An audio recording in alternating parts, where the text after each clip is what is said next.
Welcome back, everyone. Today, we've got something really exciting lined up, a game that's been making some serious waves. Definitely. It looks like it's pushing things in a lot of interesting directions. We're going to explore the highly anticipated open-world MMORPG, Sword of Justice, which you might also know as Just Justice or maybe Justice Online. Right. And we've managed to dig up quite a bit of info to unpack for you today. Yeah, absolutely. And actually, a lot of this info comes from various places, including a really insightful video from a channel called Cat. Super helpful stuff there. Good source? But yeah, a lot of what we know is based on the China server, which, get this, has been live for over 2 years already. That's quite a head start. So, fair warning, folks. Consider this your friendly spoiler alert, okay? But honestly, the amount of stuff in this game, it's kind of staggering. I'm genuinely hyped to get into it. It really does seem massive. And its journey to a global release is quite the tale itself. So let's start there. Sword of Justice isn't brand new, is it? It came from Justice Online or Nishuihan Online. That's the one. Originally a PC game back in 2018. And even then, people were talking about its graphics. Groundbreaking for the time. Right. And players outside China have been waiting, like, forever for it. But the good news, a global release is finally happening, announced for 2025.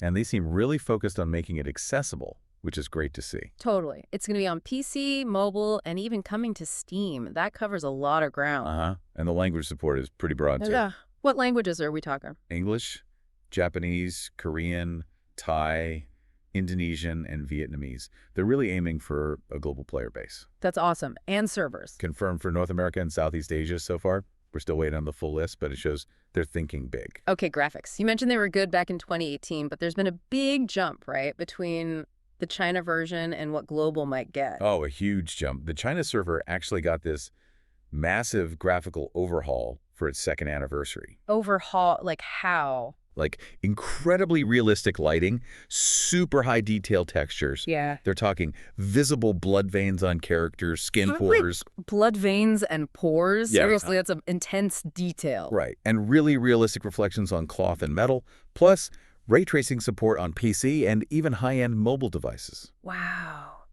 Okay, so will we get that day one in global?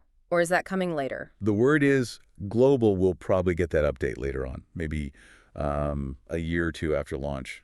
Could be sooner. Depends how things go. So they're planning to keep improving the visuals even after launch. That's good. Exactly. Keeps looking cutting edge. All right, so visuals are stunning. What about the core stuff? Progression, the economy. They're really pushing this free-to-play angle and insisting it's not pay-to-win. How's that actually shake out? Yeah, that's a big selling point for them. The idea is their main income is from cosmetics, fashion, that kind of thing, not selling power directly.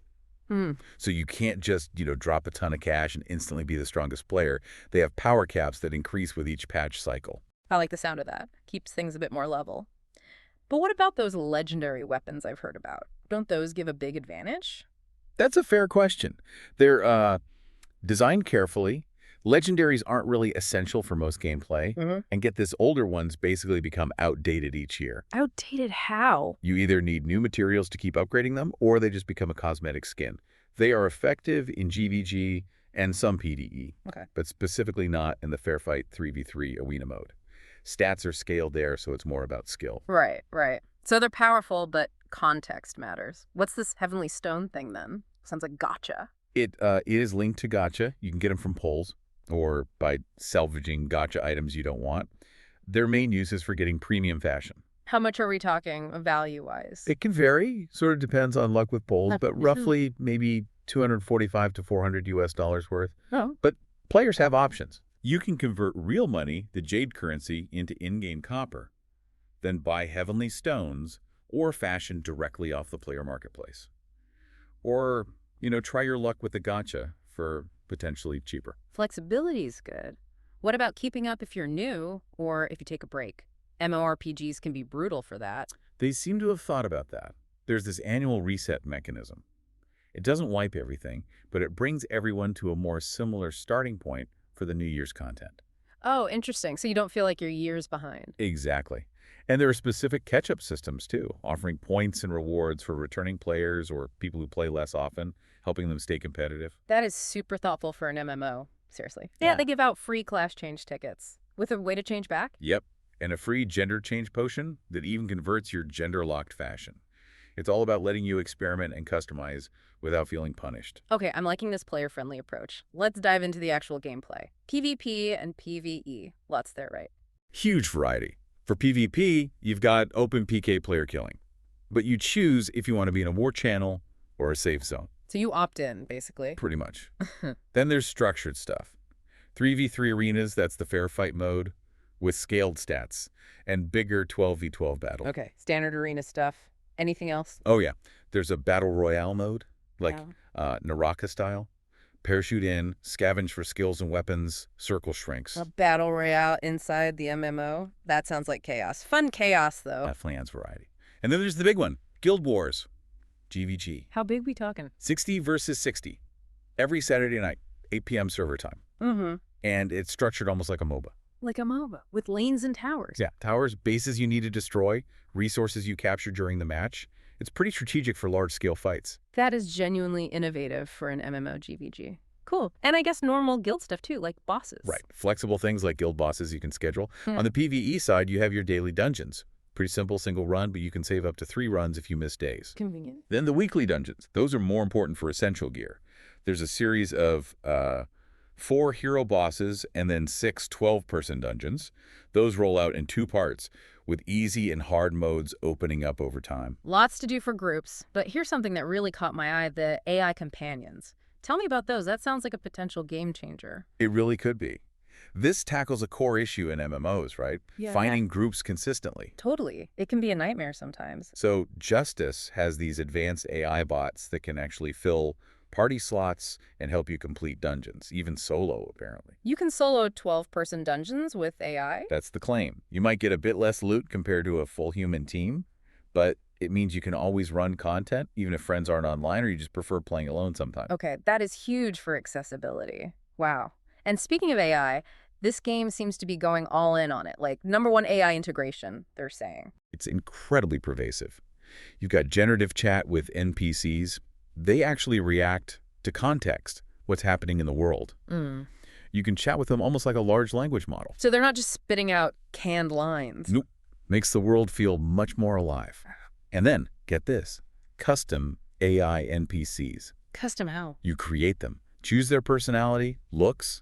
You can even scan the faces of, like, loved ones to make personalized companions in the game. You can scan your mom's face onto an NPC. That's wild. Right. And they'll interact with you, hug you, chat based on their personality.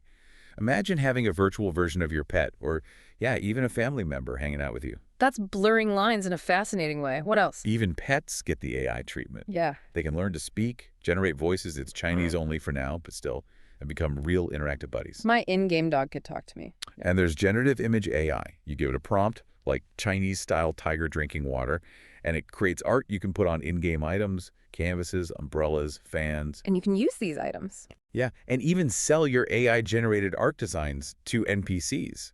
Creates this whole little art economy. Mind blown. This is nuts. Keep going. Okay. AI photo filters, too. Enhance your screenshots with cool effects, bought with craftable currency. And AI motion capture. Motion capture. You can upload like a video of someone dancing in real life, and the AI extracts the moves for your character to use in-game. No way. Or you can overlay your game character onto existing videos. Yeah. It's like having a mini production studio in the game. This is unbelievable, the creative potential. And isn't there a whole user-generated content thing too, like Roblox? Exactly. They call it the Creative Center. It's Yeah. basically a platform within the game where players build and share their own mini-games. What kind of mini-games? All sorts. Racing, coin collecting, escape rooms, horror games, puzzle games. People have even recreated popular Steam games in there.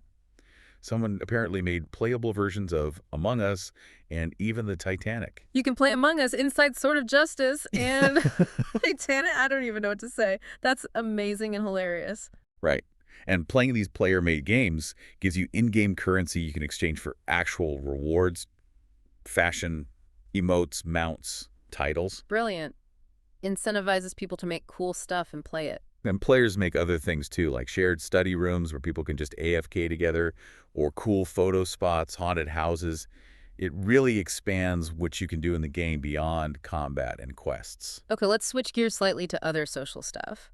Housing and relationships. The housing sounds pretty deep too, right? More than just plopping down Oh furniture. yeah, way beyond typical mobile game housing. Huge customization with furniture, but also these geometric blocks letting you build almost anything. Modern buildings, traditional Chinese architecture, whatever. That's complex though. They can be, but they let you buy blueprints from other players. So if you're not a master builder, you can still get a really cool looking house design. Smart. And you can pick different locations. By the sea, up in the mountains, on a high peak. Yeah. Very scenic options. Nice. And farming. There's farming too. Yep. Integrated right into housing.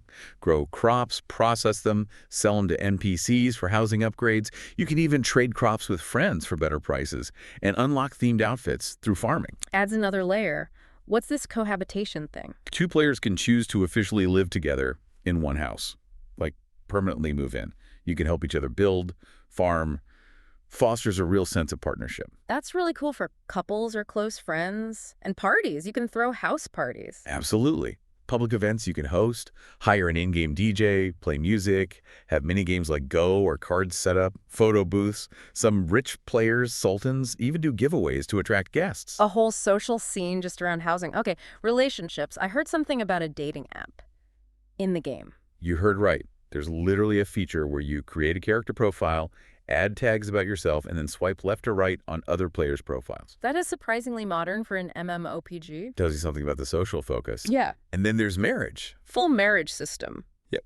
Traditional male-female ceremonies. But they have a clever workaround for same-sex couples. One person temporarily uses that gender change potion for the ceremony, then changes back right after. Huh. That's an interesting solution. Allows everyone to participate, I guess. Seems to be the idea. And there are different tiers of weddings, cheap and small, or super expensive and grand with elephant parades and dancers. Elephants, okay. Do you get stuff for getting married? Yeah, rewards, special outfits linked to the tier. You can apparently get the higher tier outfits through farming too, eventually. And relationship levels unlock couple poses and quests. Sounds pretty involved. And the photo mode we touched on earlier, it's more than just basic screenshots, right? Oh, incredibly detailed. You can control time of day, weather, wind, hide your weapon, include your mount, fine-tune facial expressions, lens focus, add custom lighting, even colored lights. So you can stage perfect shots. Exactly. Plus, use those AI filters and even copy poses you see other players using. It's a full-on virtual photography suite. Like having Instagram built into the game. Okay, wow. What about life skills, professions? Sounds like there are a ton. A huge array. They Uh. break them down into categories, gathering like herbs, mining, fishing, crafting equipment, potions, cooking, performance music, dancing. Music and dancing as professions. Yep. Then beauty skills, dyeing clothes, character transformation, even nail art, treasure hunting, detective work, pet training. Each one has its own gameplay loop. Nail art. Seriously. Okay, tell me more. Well, the food from cooking is mostly for turning into NPC adventure boards for rewards. Potions are for player buffs and healing. Standard crafting stuff. But as you level up a profession, you unlock specialized trades like faster gathering, better chance at real fish, advanced recipes, new instruments or dances, different nail art style. Well, art styles. Okay. Or a dog that helps you dig for treasure, ability to set combat traps, become a merchant, or even a beggar. You could specialize in bedding. That's amazing. So you could be like a nail art warrior main who moonlights as a professional beggar. Pretty much. The freedom seems pretty wild. And another cool thing, offline progression. What's that? You can set your character to continue doing their profession task, like begging or crafting or performing music, even while you're logged off. You come back to some earnings. That's super convenient. It makes professions feel less like a constant grind. Right. You can also send out a bird to automate tasks for you. You get less reward than doing it manually, but it saves time. So, any recommendations for starting professions? Well, if you're super serious about endgame optimization, maybe mining and blacksmithing for weapon upgrades, but honestly, for most players, just pick whatever sounds fun. The game seems designed for that. Yeah, sounds like it. And all this ties back into the fashion, right? Since that's how they make money. Exactly. Because fashion is the main revenue stream, they have a strong incentive to constantly add new cosmetic items. Which means lots of cool outfits. But is it all paid? Not at all. They emphasize there are hundreds of free outfits you can earn just by playing the game. That's generous. Then yeah, there's the paid stuff. Ranges from pretty cheap, like equivalent to a few bucks, up to premium sets with special effects, emotes, accessories. And coupons. You mentioned coupons earlier. Yeah, they apparently give out coupons pretty often. Half-price deals, discounts like 500 or 1,500 yuan off, Hmm. makes the premium stuff more attainable than just always paying full price. Keeps people buying without breaking the bank. Smart. Is the fashion static, or does it change? Dynamic. Lots of limited time outfits. But interestingly, old outfits can sometimes come back if players vote for them. Oh, community choice. Nice. And you can customize the outfits themselves. Tons of customization. Change colors, apply different patterns, even remove specific parts like taking off a hood or some fur trim. Really detailed control. Okay, and the gotcha for fashion. How does that work again? With the heavenly stones? Right, you use alls for the fashion gotcha. There are gold alls for items that become tradable, and black alls, which are cheaper, but the items are bound to So you. there's a pity system. Yep, guaranteed premium item at 180 pulls. And any pulls, or salvaging duplicates, give you those heavenly stones. You can save those up and directly exchange them for the specific premium fashion piece you want. So even if your luck is bad, there's a guaranteed path. Good. All right, skills. Lots of skills too, I bet. Is it all gotcha based? Nope, that's another misconception. There is a skill gotcha, but it's mainly for specific skills tied to certain NPCs, or for ultimate skills. Many other skills are earned through gameplay. Okay. And those gotcha skills, can you get them free? Often, yes. Those NPC skills can usually be farmed for free, it just takes time. Or you use the gotcha, which often has guaranteed pull counts for them. So pay for speed or farm for free. Makes sense. What about ultimates? Ultimates are also in a gotcha, and they rotate seasonally. But they often give you the first level or two for free, just to try it out. That's fair. Any other skill types? Yeah, faction skills. You gain reputation with minor factions in the world, like that beggar gang, and unlock unique skills through quests, like staff fighting from the beggars. Become a kung fu beggar. Love it. Then there are elemental skills. Ice, fire, wind, water. You can chain them together for elemental reactions, adding tactical depth. Like Genshin Impact style reactions? Sort of, yeah. Plus a bunch of utility skills for exploring. Telekinesis to move objects, summoning fireflies for light. Useful stuff. Okay, but you gotta tell me about the useless fun skills. Those sound like the best part. They sound hilarious. You can, like, summon glowing jellyfish just for fun, do super high jumps, transform into random objects like logs or boxes. Transform into a box, Metal Gear style. Maybe. You can also apparently steal money from NPCs, probably with consequences. Sell fortunes, perform the begging action, put hats on other players. You can forcibly put a hat on someone. Sounds like it. Or set friendly traps for your friends. Just pure silly fun. That sounds amazing for messing around. Any pet skills? Yeah, pets can learn skills to help in combat or even help you move around faster. So overall, skill progression sounds pretty varied. Gotcha's there, but not the only way. It seems that way. Higher levels of ultimates might lean more on gotcha, but the items needed can often be farmed over time. Patience is key if you're going free to play. Patience in an MMO, imagine that. Okay, finally, what about the developers? NetEase. Are they listening to players? How's the commitment look? From everything we've seen regarding the China server, they seem really responsive. Player feedback has led to actual changes like fixing character models or adjusting fashion designs people didn't like. That's really good to hear, active listening. Yeah, it shows they care about the community's experience. And the big headline commitment? The 10-year thing. Exactly. NetEase has publicly promised 10 years of ongoing development for Sword of Justice. 10 years! That is a massive promise for a live service game. It really is. It signals huge confidence and a long-term vision. Suggests the game we see at launch is just the beginning, and it's going to evolve a lot over the next decade. Constant improvement, long-lasting. That's reassuring for players thinking of investing time. Okay, so wrapping this up, this game sounds huge. Overwhelming, almost, but in a good way. Definitely packed with features. The breadth of content, the AI innovations, the focus on user creation and social systems. It's ambitious. It really makes you wonder, doesn't it? So, what does this all mean for the future of MMORPGs?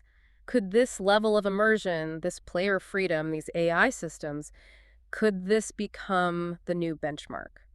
Justice feels like it's really pushing the definition of what an MMO can be. That really leads to an important question for you listening. Thinking about everything we've discussed, what's the one groundbreaking feature in Justice that stands out most to you? And how do you think something like that might change how you play games or what you expect from them going forward? Ooh, good question. We'd love to hear what you think. If you enjoyed exploring Sword of Justice with us today, please do give us a like and maybe subscribe for more explorations like this. Yeah, thanks for tuning in and joining the conversation. And from both of us, thank you so much for listening. We'll catch you in the next one.